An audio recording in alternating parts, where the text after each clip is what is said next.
Hello नमस्कार दोस्तों, आप सभी का स्वागत है एक और नए वीडियो में। जैसे कि हम लोग रोज 3 दिनों से कर रहे हैं इस वीडियो बुक के रेलवे सामान्य विज्ञान के ग्रुप डी के लिए सीरीज, जिसमें कि 3 वीडियो में हम कर चुके थे। चौथे वीडियो में हम शुरू करेंगे आरआरबी भुवनेश्वर 19/11/2000 के सवाल से। पहला सवाल कर रहा है कि ऊर्जा संरक्षण के नियम का अर्थ क्या है। तो ऊर्जा संरक्षण के न तो निर्माण किया जा सकता है और न ही विनाश, केवल संरक्षित किया जा सकता है। यानी कहने का मतलब है ऊर्जा संरक्षण नियम का अर्थ यह है कि ऊर्जा को सिर्फ एक रूप से दूसरे रूप में हम लोग क्या कर सकते हैं, तो रूपांतरण कर सकते हैं। उसको विनाश नहीं होता है, ठीक है। अगला है रेल पटरी पर जोड़ पट्टी यानी कि फेस प्लेट का प्रयोग किसके लिए होता है, तो दो पटरियों को जोड़ने के लिए होता है। डॉक्टर सीबी रमन को किस विषय के लिए नोबेल पुरस्कार से सम्मानित किया गया, तो सीबी रमन को जो है वो भौतिक शास्त्र के लिए 1930 में नोबेल पुरस्कार से सम्मानित किया गया है। समुद्री मील किसकी दूरी की इकाई है, तो नौवहन की दूरी की इकाई है। सार्वभौमिक गुरुत्वाकर्षण का नियम दिया न्यूटन ने। अगला हमारा सवाल है आरआरबी चेन्नई 3/12/2000 का, कह रहा है कि फ्राइड का संबंध किससे, फ्राइडे का, तो सांख्यिकी से। परमाणु रिएक्टर को ईंधन के रूप में प्रयोग करता है यूरेनियम। परमाणु रिएक्टर जो है उसको यूरेनियम को ईंधन के रूप में प्रयोग करता है। अगला सवाल है आरआरबी गुवाहाटी 7/1/2001 का चंद्र ग्रहण लगता है जब।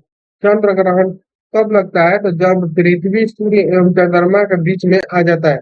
पृथ्वी जो है वो सूर्य और चंद्रमा के बीच में आ जाएगा तब चंद्र ग्रहण लगेगा। आकाश नीला दिखाई पड़ता है क्योंकि वायुमंडल अन्य रंगों की अपेक्षा नीले रंग को अधिक बिखेरता है, इसीलिए।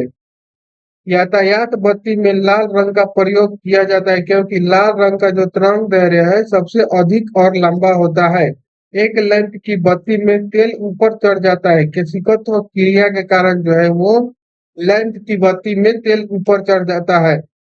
अगला सवाल आरआरबी भुवनेश्वर 14/1/2001 का सवाल है, कह रहे हैं कि मृदा विज्ञान यानी कि पेडोलॉजी किसका अध्ययन है, तो मृदा यानी कि मिट्टी का अध्ययन को हम लोग मृदा विज्ञान यानी या पेडोलॉजी बोलते हैं। न्यूटन के गति के द्वितीय नियम से व्यंजक प्राप्त होता है, तो बल का व्यंजक प्राप्त होता है न्यूटन के द्वितीय नियम से।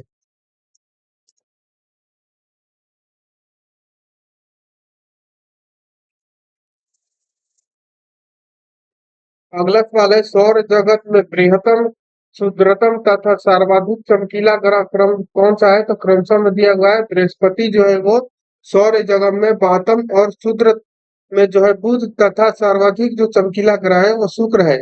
एंजाइम मूलतः होते हैं, एंजाइम जो है वो प्रोटीन होते हैं। कौन मानव यकृत का कार्य नहीं है, तो हार्मोनों का निर्माण।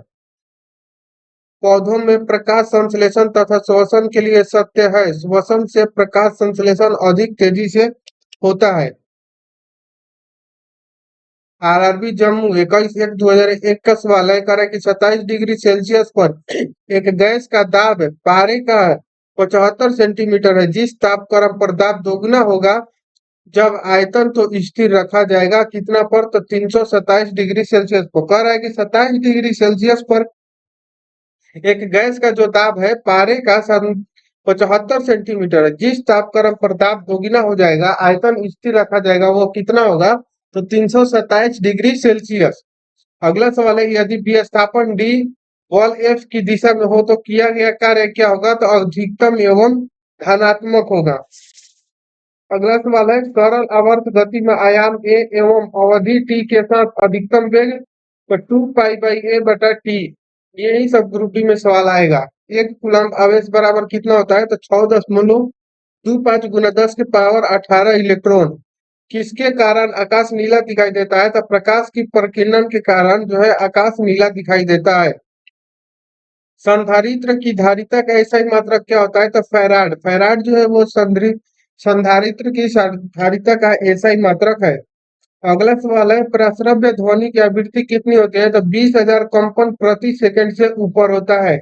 100 वाट 250 वोल्ट चिन्हित बल्ब से होकर प्रवाहन धारा कितना होता है, तो 0.4 एम्पियर। दाब की बीमा जो होती है ml inverse T inverse square होता है। रॉकेट किस सिद्धांत के आधार पर कार्य करता है, तो रॉकेट जो है वो रेखीय संवेग संरक्षण के सिद्धांत पर कार्य करता है। 1 किलोवाट घंटा बराबर है, 1 किलोवाट घंटा जो है वो 1 यूनिट के बराबर होता है। एक अभिसारी लेंस की फोकस दूरी है, एक अभिसारी लेंस की फोकस दूरी चिन्ह में धनात्मक होती है। राडार निकाय जो है वो विद्युत चुंबकीय तरंग का प्रयोग करता है। अगला सवाल है, विद्युत चुंबकीय तरंग एवं प्रकाश तरंग का वेग कितना होता है? तो बराबर होगा।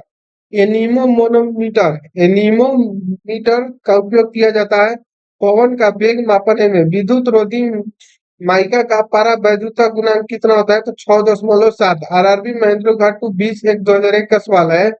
कह रहा है कि जिप्सम का रासायनिक नाम क्या है? तो कैल्शियम सल्फेट। अपेक्षित आर्द्रता को मापने के लिए किस उपकरण का उपयोग किया जाता है? तो हाइग्रोमीटर का उपयोग किया जाता है। निकट दृष्टि दोष का सुधार किया जा सकता है तो कटके यानी कि अवतल लेंस के द्वारा निकट दृष्टि दोष को सुधार किया जाता है। शरीर में जो है वो कोलेस्ट्रॉल के अधिकार के कारण दिल का दौरा पड़ता है। गोबर गैस प्लांट में कौन सी गैस उत्पन्न होती है? तो मीथेन गैस उत्पन्न होती है। पृथ्वी सूर्य से प्रचुरतम मात्रा में ऊर्जा किस रूप में प्राप्त करती है? तो अवरक्त तथा ताप ऊर्जा में। इलेक्ट्रॉन की खोज किसने की? तो जे थॉमसन ने इलेक्ट्रॉन की खोज की थी। किसी पिंड का गुणधर्म जो विश्व में अपनी स्थिति में स्वतंत्र है, सन्निहित। ग्रेनाइट किस में पाया जाता है? तो आग्नेय शैल में ग्रेनाइट पाया जाता है। अगला सवाल आरआरबी अजमेर 21/1/2001 का सवाल है। करेंगे, मनुष्य जब सांस लेता है तो औसतन कितना शोर होता है? तो 0.5 डेसिबल। उद्योग में प्रयुक्त रसायनों का प्रचुर स्रोत क्या है? तो कुलतार। सामान्यतः विद्युत बल्ब में भरे जाने वाला गैस कौन सा है? तो नाइट्रोजन और आर्गन जो है वो विद्युत बल्ब में भरे जाने वाला गैस है। भविष्य का ईंधन कौन सा है? तो हाइड्रोजन जो है वो भविष्य का ईंधन है। प्रकाश संश्लेषण में किसका ऑक्सीकरण होता है? तो प्रकाश संश्लेषण में जल का ऑक्सीकरण होता है। विज्ञान की वह शाखा जो जीव और वातावरण के बीच संबंध को बताती है वो क्या है? तो पारिस्थितिकी है।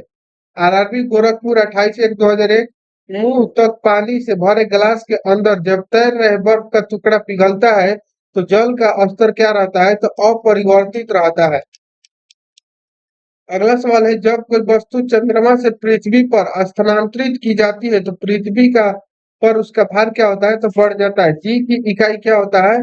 तो न्यूटन प्रति मीटर स्क्वायर या पर केजी स्क्वायर होता है। एक वस्तु का वजन सबसे अधिक कहाँ रखने पर होगा? तो ध्रुव पर सबसे अधिक होगा। एक पीढ़ी से दूसरे पीढ़ी में अनुवांशिक सूचना का स्थानांतरण पूरा किया जाता है। किसके द्वारा पूरा किया जाता है? तो डीएनए द्वारा इसको पूरा किया जाता है। ठीक है, अगला जो है उसको हम लोग अगले वीडियो में करेंगे। तो मिलते हैं नेक्स्ट वीडियो में, तब तक के लिए जय हिंद, थैंक यू।